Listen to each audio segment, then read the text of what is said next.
Bill Park. I'm the fire chief of Pitt Meadows. This room is vastly overcrowded, and if about half the people don't leave in the next 5 minutes, the event will be over. We're having uniformed RCMP are arriving here.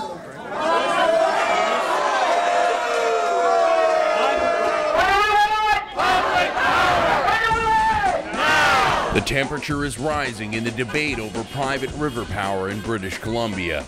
A recent series of information sessions hosted by the private power promoter engaged in a process to convert all of the major tributaries to the Upper Pitt River to private power production drew huge crowds and heated criticism from the public. One meeting in Pitt Meadows was abruptly interrupted by the local fire marshal and police after just under an hour of blistering public comment. The meeting was rescheduled for March 25th. So the meeting is over and we will reconvene it. And look at the website for the time and date.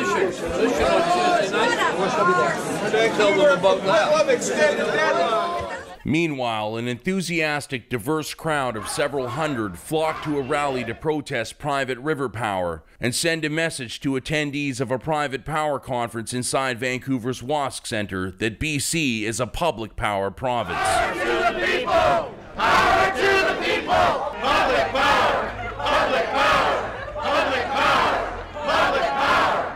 Public power! Public power! Public power! The growing public outcry against the BC government's unpopular BC Private Energy Plan is making waves in the media throughout the region, as more and more attention is focused on what was up until recently a secretive government policy to transform BC's rivers for private power, jeopardizing BC's wilderness and public power system.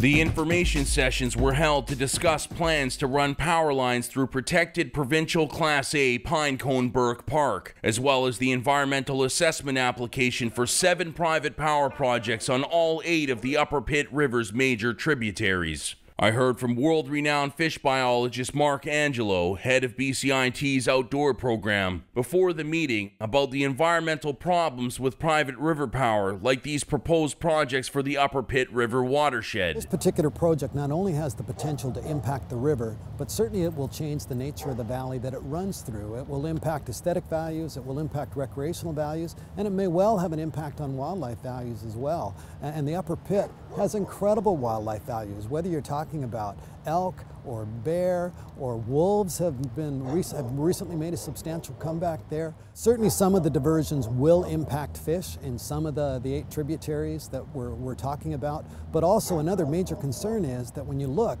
at that number of projects, 8 diversions as an example, located within 12.5 kilometers along the Pitt, there's the very real potential for adverse cumulative impacts as well. There are so many projects in the works.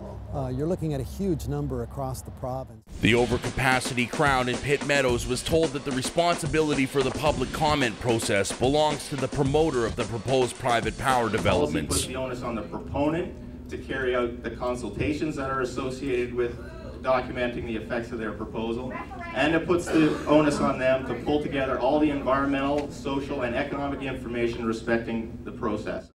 I'm not here tonight to tell anybody what I think about this project. I'm here tonight to hear what people have to think about the project, and I'm going to take that information back to the decision makers, and they'll make a decision on the project. It's not appropriate for me. Whoa. I will not ask this private company. You are the parks representative. You bloody well owe us those things. The audience was vocal throughout the government and promoters' presentations. Can't see. Your venue is too small. There's not much I can do about that, I'm afraid. But the real fireworks began the moment the microphone passed to the public, beginning with naturalist and local champion of Pinecone-Burke Park, Dr. Elaine Golds. We campaigned to get that park protected in 1995, and when we got it protected, we thought it was forever. If this is allowed for Pinecone-Burke Park, we can expect to see the floodgates open and proposals come forward from every industry in BC to start changing other park boundaries. So we want our park, we want our wild salmon, and we want you to go away.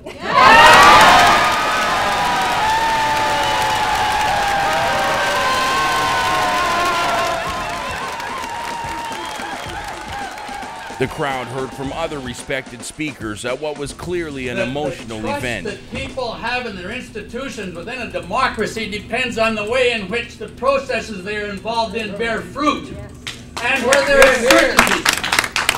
It is the politicians that deserve the brunt of the anger that you're expressing. And I have a question. Where is the minister? Don't tell us that you had something more important to do. Consider who is in this room tonight. These are the citizens of the province. These are the people who have the integrity to come forward and put their money where their mouth is. And from First Nations leaders came a sobering reminder of the issues of Indigenous title and rights that loom over these private power licenses. You put that up there and you start digging and you start piping it, you're going to get a bill from us, from the Squamish Nation.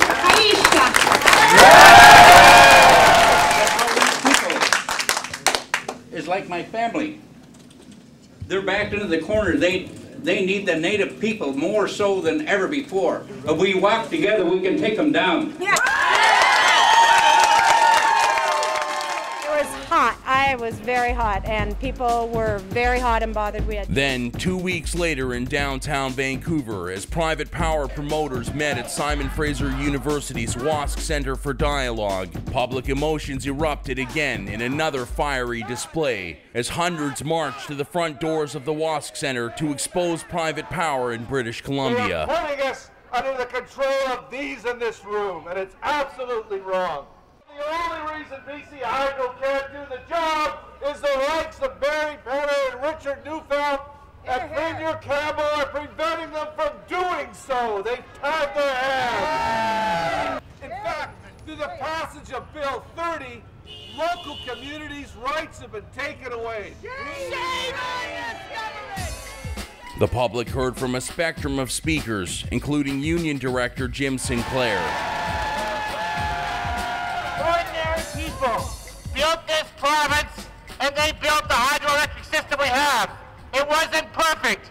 We paid a lot of expense to do it, but we built it because it was in the best interest of British Columbians. At the end of the day, no government ever got elected to sell that. Not these guys or anybody else. And if this situation happens, we are not going to be able to practice our traditions on the land. Shame! We know our place on this land. We understand our relationship to the animals and the salmon and the water.